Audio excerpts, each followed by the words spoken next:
चरणों में हो रहे 2024 लोकसभा चुनाव का पहला चरण वोटिंग के साथ समाप्त हो गया। फर्स्ट राउंड में 16 करोड़ वोटर्स ने 1625 उम्मीदवारों की किस्मत का फैसला तय कर दिया।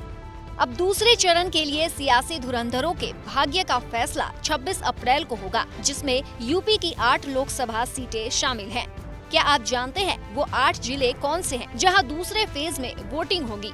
बता दें कि उत्तर प्रदेश में दूसरे चरण में अमरोहा, मेरठ, बागपत, गाजियाबाद, गौतम बुद्ध नगर, बुलंदशहर, अलीगढ़ और मथुरा में मतदान होगा। इन लोकसभा सीटों पर सभी दलों का पूरा फोकस है, लिहाजा सभी पार्टियां मिशन मोड में जुट गई है। चलिए अब जान लेते हैं दूसरे चरण में कितने दिग्गज एक दूसरे के सामने खड़े हैं। अमरोहा में बीजेपी के कंवर सिंह तंवर, कांग्रेस सपा गठबंधन से दानिश अली और बसपा के मुजाहिद हुसैन के बीच टक्कर है। वहीं मेरठ से बीजेपी के अरुण गोविल चुनाव लड़ रहे हैं। उनका मुकाबला बसपा के देवव्रत त्यागी और सपा की सुनीता वर्मा से है। गाजियाबाद लोकसभा सीट की बात करें तो यहाँ बीजेपी ने अतुल गर्ग को खड़ा किया है, जबकि कांग्रेस ने यहाँ से डॉली शर्मा को मैदान में उतारा है। तो वहीं बसपा से नंदकिशोर पुंडीर उम्मीदवार हैं। गौतम बुद्ध नगर संसदीय सीट पर नजर डालें तो डॉक्टर महेश शर्मा पर बीजेपी ने तीसरी बार भरोसा जताया है। सपा ने महेंद्र नागर पर दांव चला है। इसके अलावा बसपा की टिकट से राजेंद्र सोलंकी है।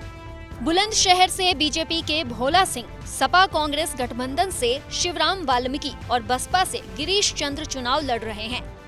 जबकि अलीगढ़ लोकसभा सीट से बीजेपी से मौजूदा सांसद सतीश गौतम ही मैदान में हैं। बसपा ने बीजेपी से आए हितेंद्र कुमार को उनके सामने खड़ा किया है। सपा ने जाट बिरादरी के विजेंद्र सिंह को टिकट दिया है। इन सभी क्षेत्रों में मथुरा संसदीय क्षेत्र की गिनती सबसे हॉट सीटों में होती है, जहां से एक बार फिर सांसद हेमा मालिनी बीजेपी का नेतृत्व कर रही हैं। कांग्रेस से मुकेश धनगर चुनावी ताल ठोक रहे हैं। इसके अलावा बसपा से जाट नेता सुरेश सिंह मोर्चा संभाले हुए हैं। 2019 के आम चुनाव में अमरोहा छोड़कर बाकी 7 सीटों पर बीजेपी ने कब्जा जमाया था। तब सपा और बसपा का गठबंधन था, लेकिन इस बार बसपा ने अकेले हुंकार भरी है। ऐसे में दूसरे चरण की इन 8 सीटों पर किस पार्टी का दबदबा ज्यादा देखने को मिलेगा, इस पर सबकी नजरें हैं। एनडीए, इंडिया या फिर बीएसपी, क्योंकि बसपा के अकेले मैदान में आने से कई सीटों पर मुकाबला टक्कर का है।